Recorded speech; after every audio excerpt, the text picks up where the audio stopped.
Obras de arte como El beso de Gustav Klimt, La persistencia de la memoria de Dalí, La noche estrellada de Van Gogh, El grito de Munch, La Mona Lisa y La última cena de Da Vinci, entre muchos otros, han marcado para siempre la historia del arte y se han convertido con el paso del tiempo en íconos culturales homenajeados hasta la saciedad. Hoy, al lado de todas estas famosas e influyentes pinturas, ponemos a la Escuela de Atenas de Rafael Sanzio. Arquitecto y pintor italiano del Alto Renacimiento, considerado uno de los grandes genios de la pintura de todos los tiempos. Autor de obras como Madonna Sixtina, La Bella Jardinera, Virgen de la Silla, Traslado de Cristo, entre muchas otras que hoy son joyas del arte académico y pruebas de la medida de gracia y armonía que el artista poseía.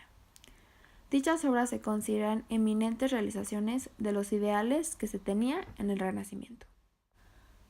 Pero sin duda, la más importante y trascendental de toda su carrera artística es la mencionada Escuela de Atenas. Pintada en 1511 durante el Renacimiento por el pintor que en ese entonces tenía solo 25 años, en la Sala de la Signatura, una de las 4 salas de Rafael situadas en el segundo piso del Palacio Apostólico en la Ciudad del Vaticano, como un encargo del Papa Julio II. La Escuela de Atenas se agrupa junto con obras como La Gioconda, El nacimiento de Venus, El juicio final, entre otras que representan todo lo que durante el Renacimiento se buscó para enmarcar la magnificencia del ser humano y de su existencia. Por ello, esta obra se considera una de las más importantes de dicho periodo por cómo Rafael, según Vasari en Lives of the Artists, compone y retrata seres vivos, que su carne palpita, que su aliento va y viene, y de quienes cada órgano vive, que en sus obras la vida palpita en todas partes. Rafael Sanzio impregna en las 4 paredes de esta sala con la técnica del fresco, la filosofía, la teología, la poesía y la justicia como las 4 ramas del conocimiento humano. Esto significando un gran paso en la Iglesia Católica en situar los conocimientos humanos, o sea, la filosofía, con la Escuela de Atenas a un lado de las enseñanzas de la Iglesia, representadas por la disputa del sacramento en un mismo recinto. A unos cuantos metros de Rafael, Miguel Ángel pintaba al mismo tiempo la bóveda de la Capilla Sixtina, rompiendo los moldes del arte renacentista con dicha creación tan monumental y de belleza sublime que cambiaría para siempre la historia del arte. Pero, ¿de qué trata la pintura? La Escuela de Atenas retrata el arte, la filosofía y la ciencia en un magistral escenario renacentista. Simboliza en el fresco a los personajes más influyentes del momento y de la historia, representando sus teorías, aportaciones e inventos. Esta obra es la fusión de 2 mundos, el moderno y el antiguo del Renacimiento, en un mismo espacio como símbolo de continuidad entre el presente renacentista y el mundo clásico antiguo.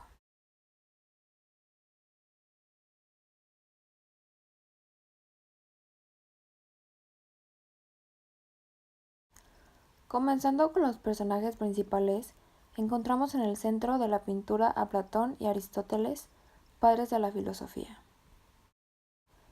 Del lado izquierdo, Platón simboliza la rama de la filosofía que cree en lo etéreo, lo teórico, lo que no puede ser visto, en pocas palabras, el idealismo.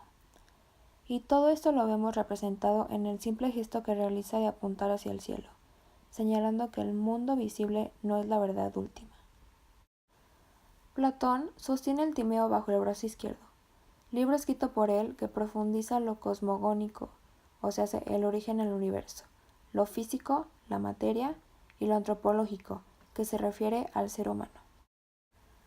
Y del lado derecho observamos a Aristóteles, discípulo de Platón en la Academia de Atenas, representando la rama filosófica que estudia lo observable, lo real, lo físico, que con su gesto señala la tierra representando lo concreto y lo palpable, y que con su otra mano sostiene la ética.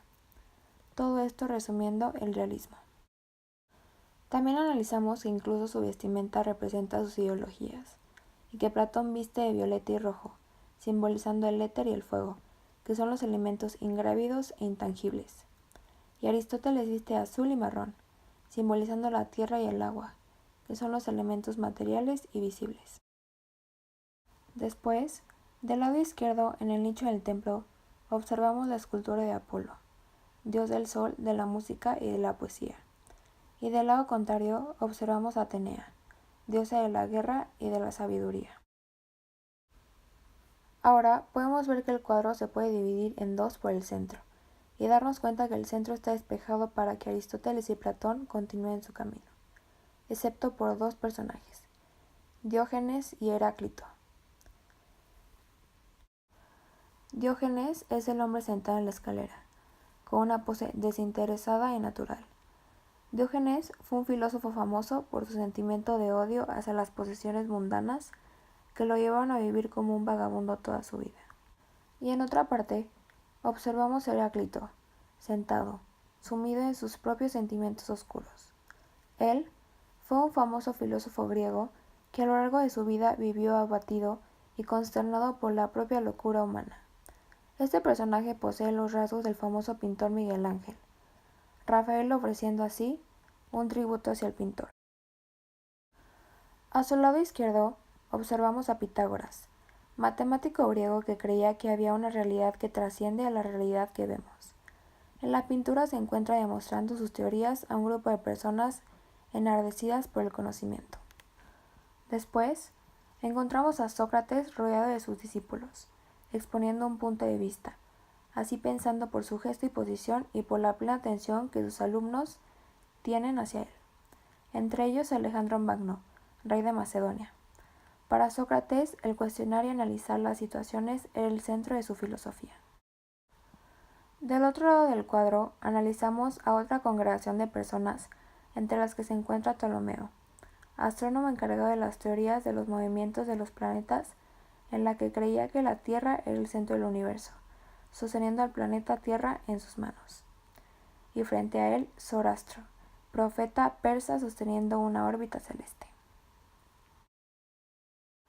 A un lado de ellos encontramos un autorretrato del mismo Rafael, que él, junto con Hipatia, son los únicos que sus ojos se dirigen directamente al espectador.